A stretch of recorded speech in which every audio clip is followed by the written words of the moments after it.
گورا قبرستان، ابدی عذاب کی محفل۔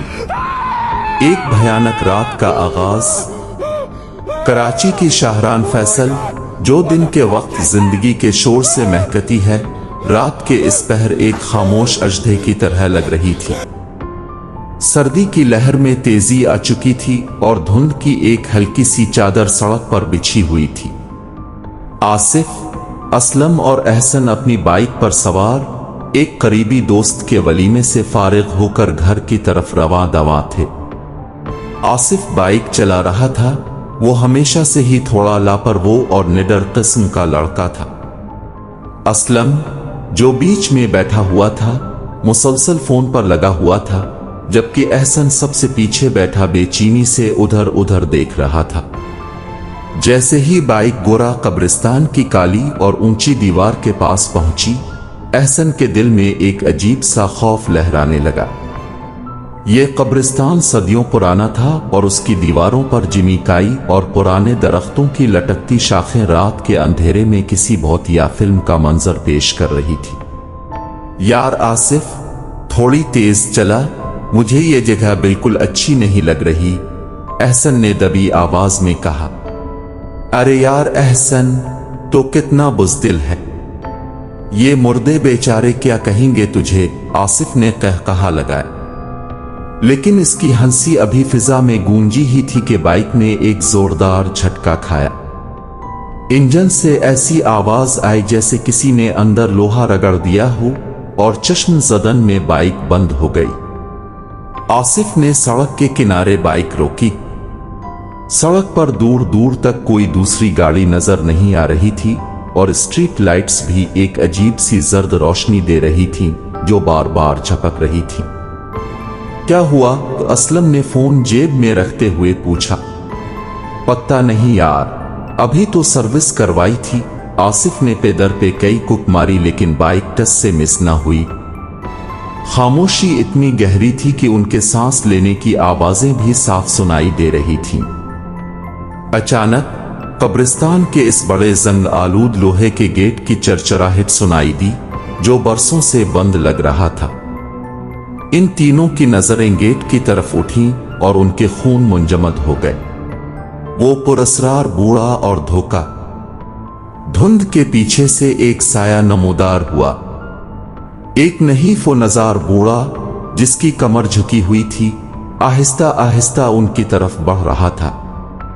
اس نے ایک میلا کچیلا پرانا کوٹ پہنا ہوا تھا اور اس کے ہاتھ میں ایک لکڑی کی پرانی لالٹین تھی جس کے اندر کی روشنی نیلی مائل لگ رہی تھی۔ اس کے چلنے کی آواز ایسی تھی جیسے سوکھی ہڈیاں آپس میں رگڑ کھا رہی ہوں۔ جب وہ قریب آیا تو ان تینوں نے دیکھا کہ اس کا چہرہ جھریوں سے بھرا ہوا تھا اور اس کی آنکھیں غیر معمولی طور پر گہری تھیں۔ بیٹا، میری مدد کرو گے؟ اس کی آواز میں ایسی لرزش تھی جو روح تک کانپا دے۔ بابا جی، اب یہاں اس وقت کیا کر رہے ہیں؟ آصف نے ہمت جمع کر کے پوچھا۔ بوڑھے نے ایک ٹھنڈی آہ بھری۔ میری پرانی گاڑی قبرستان کے بیچ میں خراب ہو گئی ہے۔ میرا بیمار پوتا اندر بیٹھا ڈانسز سے کانپ رہا ہے۔ میں بوڑھا آدمی ہوں، اکیلا پہیا نہیں چڑھا پا رہا۔ اگر تم جوان بچے میری مدد کر دو تو بڑی دعا دوں گا۔ احسن نے آصف کی قمیض کھینچی۔ آصف، نہیں، اتنی رات کو قبرستان کے اندر جانا پاگل پن ہے۔ لیکن بوڑھے کی آنکھوں میں ایک ایسی مقناطیسی کشش تھی کہ آصف نے اس کے الفاظ کو رد نہ کر سکا۔ شاید وہ کسی سحر میں گرفتار ہو چکا تھا۔ ارے احسن، دیکھو تو صحیح، بوڑھے میاں کتنے پریشان ہیں۔ چلو، 10 منٹ لگیں گے، آصف نے کہا اور بوڑھے کے پیچھے چل پڑا۔ اسلم بھی آصف کا ساتھ دینے کے لیے تیار ہو گیا۔ احسن اکیلا سڑک پر کھڑا نہیں رہ سکتا تھا، اس لیے وہ بھی کانپتے قدموں سے ان کے پیچھے ہو لیا۔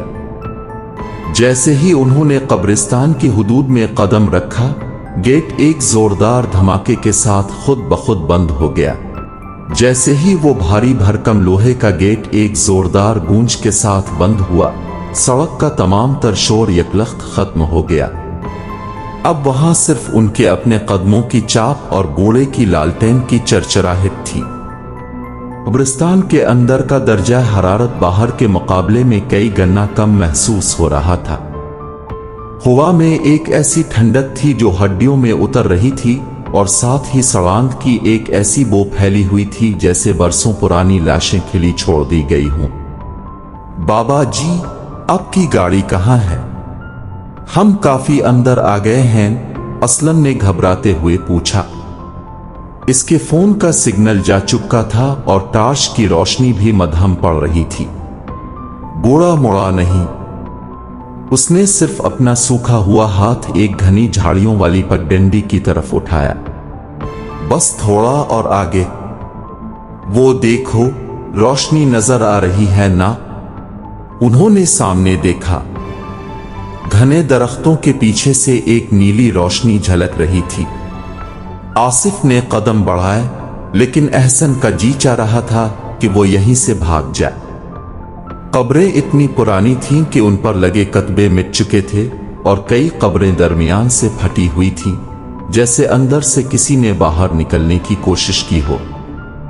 शैतानी महफिल और पहला वार। जब वो इस नीली रोशनी के करीब पहुंचे तो उनके पैरों तले से जमीन निकल गई। वहां कोई गाड़ी नहीं थी, बल्कि एक वसी और अरीज खुला मैदान था जहां सैकड़ों कदीम कब्रें एक दायरे की शक्ल में मौजूद थीं। इस दायरे के ऐन वस्त में एक बड़ी आग जल रही थी, मगर वो आग नारंगी नहीं बल्कि गहरी नीली थी। इस आग के गिर्द दर्जनों साए बैठे थे। वो इंसानों की तरह लिबादा ओढ़े हुए थे, लेकिन उनके हाथ लंबे और नाखून मुड़े हुए थे। वो आपस में बातें नहीं कर रहे थे, बल्कि एक ऐसी आवाज निकाल रहे थे जैसे सैकड़ों सांप एक साथ फुनकार रहे हों। बाबा, ये क्या है? आसिफ की आवाज हल्क में फंस गई। बूढ़ा आहिस्ता आहिस्ता मुड़ा। अब इसका चेहरा इंसानी नहीं रहा था। इसकी जिल्द पिघल कर नीचे लटक रही थी और आंखों की जगह सिर्फ दो दहकते हुए सुर्ख सुराख थे। उसने एक मुहिब कहकहा लगाया जो पूरे कब्रिस्तान में गूंज उठा। खुश आमदीद। आज की रात की कुर्बानी पहुंच गई। इसकी आवाज अब किसी जानवर के गुर्राहट जैसी थी। आसिफ ने पीछे मुड़कर भागने की कोशिश की, लेकिन अचानक मिट्टी के अंदर से दो सड़े हुए हाथ निकले और उसके टखनों को फौलादी गिरफ्त में जकड़ लिया। ये हाथ किसी लाश के थे जिन पर अभी तक बोसीदा कपड़ों के चीथड़े लटक रहे थे। बचाओ एहसन, असलम, मुझे बचाओ, आसिफ चीखा और जमीन पर गिर पड़ा। आसिफ का हौलनाक अंजाम।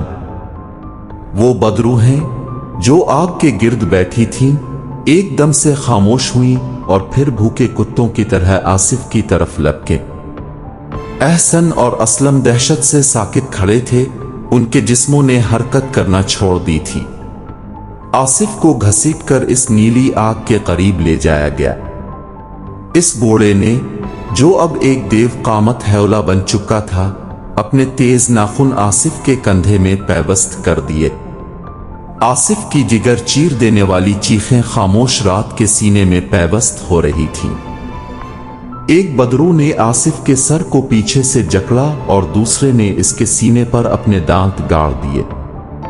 खून के फवारे उबल पड़े और नीली आग में गिरकर चिंगारियां पैदा करने लगे। आसिफ की आंखें, जो कभी शरारत से भरपूर होती थीं, अब दहशत से फैल चुकी थीं और सफेद हो रही थीं। चंद ही मिनटों में इन दरिंदों ने आसिफ के वजूद को नोच डाला। वो अब एक जिंदा इंसान नहीं, बल्कि इस शैतानी महफिल का एक बेजान हिस्सा बन चुका था। अगला नंबर किसका है? इस बूढ़े की आवाज अब एहसन और असलम के कानों में हथौड़े की तरह बजने लगी। मौत से भागने की कोशिश। आसिफ की मौत ने एहसन और असलम के अंदर एक वहशियाना हिम्मत पैदा कर दी। वो जानते थे कि अगर वो अब ना भागे तो उनका हश्र भी यही होगा। असलम, भागो, गेट की तरफ एहसन ने असलम का हाथ पकड़ा और वो दीवाना वार पीछे की तरफ दौड़े। पीछे से इन बदरूहों के कहकहे और उनके पीछे आने वाले कदमों की चाप साफ सुनाई दे रही थी। वो कब्रों के ऊपर से छलांगे लगा रहे थे, कांटेदार झाड़ियां उनके कपड़े फाड़ रही थीं और जिस्मों पर जख्म डाल रही थीं, लेकिन वो नहीं रुके। अचानक असलम का पीर एक गड्ढे में फंसा। वो जोर से गिरा और उसके सर पर एक पुरानी कब्र का पत्थर लगा। एहसन, मैं नहीं उठ पा रहा, असलम ने कराहते हुए कहा। असलम जमीन पर गिरा हुआ तड़प रहा था। इसका पांव एक ऐसी कब्र के अंदर धंस चुका था जो आधी खिली हुई थी। एहसन ने इसे निकालने की पूरी कोशिश की, लेकिन वो मिट्टी किसी दलदल की तरह असलम को नीचे खींच रही थी। इसी लम्हे वो बूढ़ा, जो अब किसी भौतिया साए की तरह लहराता हुआ आ रहा था, असलम के बिल्कुल करीब पहुंच गया। इसकी आंखें, जो अब दहकते हुए कोयलों की तरह लाल थीं, असलम के चेहरे पर गड़ी हुई थीं। तुम्हारा दोस्त तो अब हमारा हो गया, अब तुम्हारी बारी है। इसकी आवाज में ऐसी कड़क थी कि कब्रिस्तान के दरख्तों पर बैठे चमगादड़ों का गौल शोर मचाता हुआ उड़ने लगा। एहसन, मुझे छोड़ के मत जाना, अल्लाह के लिए मुझे बचा लो। असलम की आंखें आंसुओं और खौफ से भरी हुई थीं। लेकिन इससे पहले कि एहसन कुछ कर पाता, इस बूढ़े ने अपना वो जंग आलूद खंजर हुआ में लहराया। एक सनसनाती हुई आवाज आई और खंजर सीधा असलम के हल्क के पार हो गया। खून का एक गर्म फवारा एहसन के चेहरे पर आ गिरा। असलम की आवाज हमेशा के लिए दब गई। सिर्फ उसके पैरों की तड़प चंद लम्हों तक मिट्टी के अंदर सुनाई देती रही और फिर वो भी खामोश हो गया। वो बदरूहें, जो अब तक दूर थीं, एकदम से असलम की लाश पर टूट पड़ी और इसे खींचकर इस नीली आग की तरफ ले गई जहां आसिफ की बाकियात पड़ी थीं। एहसन अब बिल्कुल अकेला था। इसके कानों में असलम की आखिरी पुकार गूंज रही थी। वो दीवाना वार भागा। अब इसके सामने कोई रास्ता नहीं था, सिर्फ अंधेरी कब्रें और काली झाड़ियां थीं। इसे ऐसा महसूस हो रहा था जैसे ये कब्रिस्तान फैलता जा रहा है। वो जितना भागता, गेट इतना ही दूर होता चला जाता। अचानक उसे अपने पीछे किसी के चलने की आवाज आई। टप टप टप, जैसे गीले पैरों से कोई चल रहा हो। एहसन ने मुड़कर देखा तो उसके पैरों तले से जमीन निकल गई। इसके पीछे कोई और नहीं बल्कि आसिफ और असलम आ रहे थे। लेकिन वो अब इंसान नहीं थे। उनके चेहरे पिचके हुए थे, आंखें गायब थीं और उनके जिस्मों से वही नीली रोशनी निकल रही थी। एहसन, रुको, हमारे साथ चलो। आसिफ की आवाज किसी खाई की गहराई से आती हुई महसूस हो रही थी। हमें यहां बहुत सर्दी लग रही है एहसन, हमें अपने जिस्म की गर्मी दे दो। असलम के कटे हुए गिले से खून के साथ ये अल्फाज निकल रहे थे। एहसन ने अपने कानों पर हाथ रख लिए और चीखते हुए भागा, तुम मेरे दोस्त नहीं हो, तुम शैतान हो। वो दीवार जो गायब हो गई। भागते भागते एहसन की नजर दूर इस ऊंची दीवार पर पड़ी जहां से वो अंदर आए थे। उसने अपनी पूरी हिम्मत जमा की और इस तरफ दौड़ा। लेकिन जैसे ही वो दीवार के करीब पहुंचा, दीवार अचानक पीछे हट गई। वो एक शैतानी जाल, इल्यूजन में फंस चुका था। वो जिस तरफ भी जाता, रास्ता खुद ब खुद बदल जाता।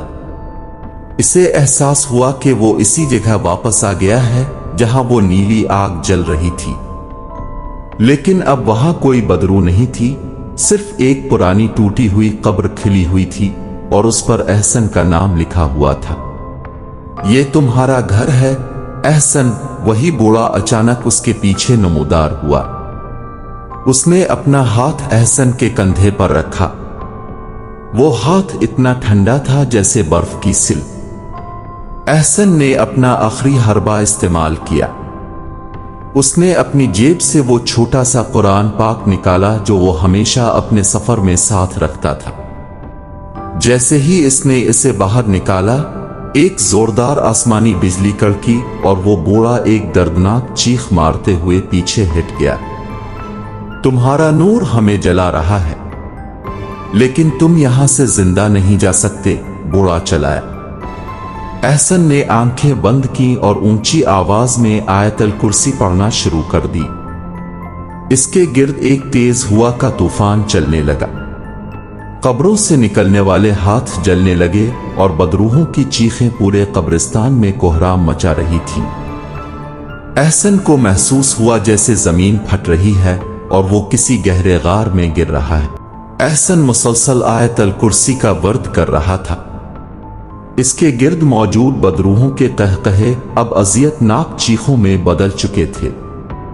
इसे महसूस हो रहा था जैसे हजारों बर्फीले हाथ उसे खींच रहे हैं, लेकिन इसके हाथ में मौजूद कलाम पाक की बरकत से वो उसे छू नहीं पा रहे थे। अचानक एक जोरदार धमाका हुआ और एहसन को लगा जैसे किसी ने इसे बुलंदी से नीचे फेंक दिया हो। जब उसकी आंख खिली तो सूरज की पहली किरणें इसके चेहरे पर पड़ रही थीं। वो सड़क के किनारे पड़ा हुआ था, बिल्कुल इसी जगह जहां उनकी बाइक खराब हुई थी। इसके कपड़े तार तार थे और पूरे जिस्म पर ऐसे निशानात थे जैसे किसी ने नोकीले नाखूनों से उसे खींचा हो। वो लड़खड़ाता हुआ उठा और सड़क के बीचों बीच आ गया।